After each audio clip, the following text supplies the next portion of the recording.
Какво е да сте стартап в Eleven?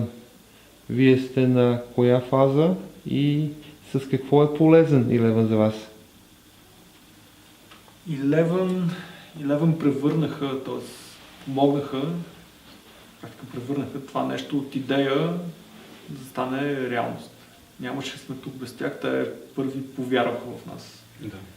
Мисля, това е... Аз на тях ще съм признателен през цялото време.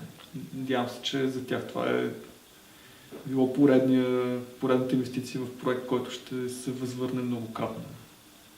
Какво бихте посъветвали млади предприемачи, които искат да кандидатстват в Eleven? Как да подходят? Във всички случаи да действат смело и да рискуват. Интересното е това нещо, което го научихме по Eleven. Примерно аз лично съм човек, който много не слуша какво му се обяснява и си решава и си действа. Но предприемачеството изисква особено от инженера да почне да мисли по различен начин. Това Eleven по всякакъв начин се опитваха да го набиват в главите. Не е лесна тяхната. И да ги посъветвам първо да са смели и да действат. Второ, да слушат много и да се озрат около себе си. Това е нов свят, където ще попаднат. В всички случаи си заслужава. Въобще дума да не става за обратното. И с тези две неща под мишничка ще стигнат доста далече. Супер! Да се върнем към конференцията. Какви са ви впечатленията от участието в този форум?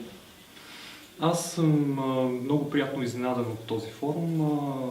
Всъщност очакванията ми са имах много по-занижени очаквания, отколкото се оказа в действителност. Просто това, че в България има такъв форум и че има тенденция за създаване на такива конференции, мен изключително много ме радва. Аз съм бил на подобни конференции в чужбина и това, което ми прави впечатление, че има тенденция такъв тип събития да се появяват в България и те да имат наистина реален смисъл за бизнес, който се случва в България. Нещата в чужбина са много по-добре уредени, много по-лесни, но като си има предвид в каква криза се намира света и тя особено как се отразява на България и това, че има такъв тип ивент, който се организира тук, мене изключително много ме впечатлява. И аз съм много доволен, че участвах в този форум. За мен, според мен е изключително полезно, като млад стартиращ бизнес. Благодаря ви за участието, благодаря ви за споделените интересни неща. Да пожелая много успех на Data Craft and Magic.